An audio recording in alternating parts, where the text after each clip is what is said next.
first-time coach Kevin O'Connell found himself 24th on the list, despite being a rookie head coach, and landed ahead of two division rivals, Dan Campbell and Bears' new coach, Matt Eberflus. What does it mean when it comes to managing expectations for the Vikings in 2022 under KOC? And what's the biggest changes fans can expect to see going from that old school Mike Zimmer to the new school Kevin O'Connell? No disrespect to young Coobs, you know what I mean? But, I don't know if he was as competent as a coordinator as, they have now with Kevin O'Connell, coming over and, he actually had coordinator experience and he actually was able to learn under, one of the best guys in the league at the offensive level with Sean McVay, because, all these guys are like getting plucked from his tree. And, you look at it, this article says, it's hard to know whether KOC will be more of a Doug Peterson or a Pat Shurmur as an ex-disciple of an offensive wizard. And I think this article talks about how he has the toys to be competitive. I think that's the biggest thing. Like, it's so tough when they put these coaches in these positions. Like, we talk about Matt Eberflus. Like, God bless him, man.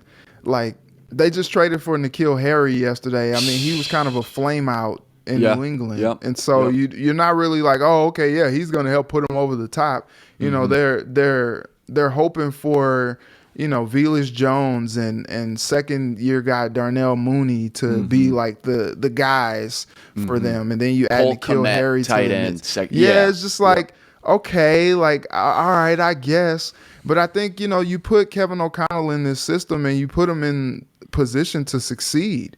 Like, I look at what the Bengals did with Zach Taylor, and he got there and the cupboard was bare. Like, he had some cool, skill position guys. AJ Green missed pretty much most of the time that Zach Taylor was there.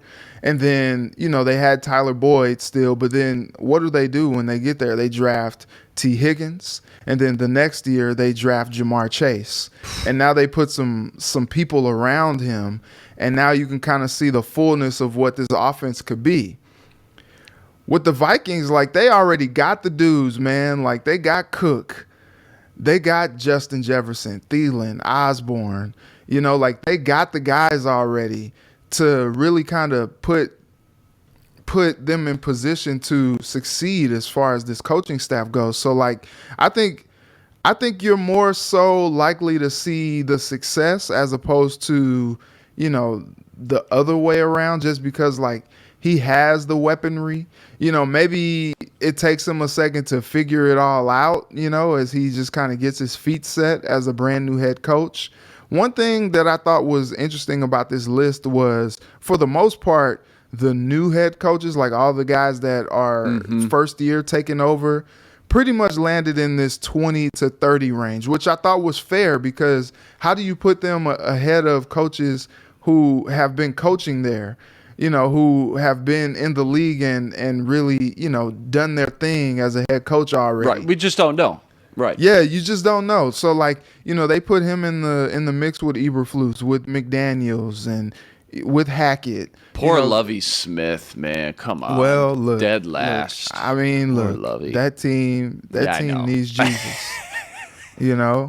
Like, they really do. But, you look at some of these, second year, third year guys like Arthur Smith, Matt Rule, they think that KOC is in a better position than even those guys. Yeah. And so that's very interesting. Dan Campbell, he's that's crazy. Going into his second, his third with the Lions, and it's just like, well, okay, that's what we're doing. Okay, the last couple of years, what I've noticed, the most important relationship in the NFL has become between the head coach and the quarterback.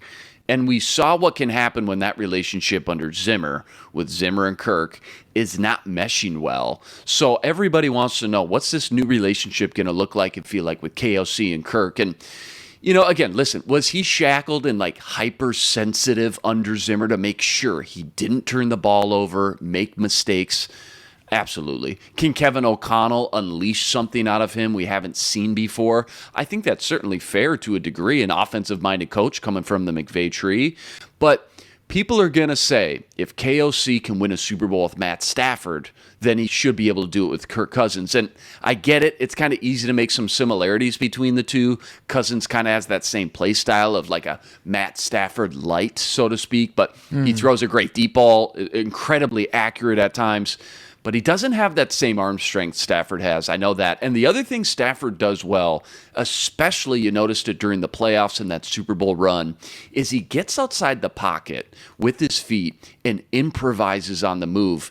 And that's something that was huge for their success last season when the protection broke down or guys were covered. And that's something, to this point, I just haven't seen with Cousins, him be able to create with his feet. So it's just tough for me to sit here and pretend that's something that I haven't seen yet. It's just going to magically get better with a new coach. Having said that, I still think KOC and Kirk's relationship is going to be far better than what it was under Zimmer, and he's going to be able to unlock a lot more things that we haven't seen before. Last couple of things that I noticed on this list, how about Kevin Stefanski, number 13? 2 years under the Browns. He looks like the real deal. Of course, Vikings fans remember him under Mike Zimmer. And then also, it's just interesting to see in this new offensive league where some of the still defensive-heavy coaches rank. You got Andy Reid and McVay, offensive wizards, top two. But then you still got Belichick, Mike Tomlin, John Harbaugh, Sean McDermott, the next four, kind of defensive-focused coaches. In the top 10. Vrabel. I'm a big fan of Vrabel, so I like to see him, like him too. Get in the mix too. But how about Doug Peterson at 11? that was interesting. What'd you think about that? Like, you put him ahead. I mean, he is a Super Bowl winning head coach. Let's but say like he didn't win that Super Bowl. He got to it, but he didn't win it. Is he still 11? Probably not. Probably not because, he had some good seasons in Philly, but like he kind of flamed out there. Yeah. And so they got him at 11. Like, goodness gracious. I think it's interesting too that they have Cliff Kingsbury ahead of Zach Taylor.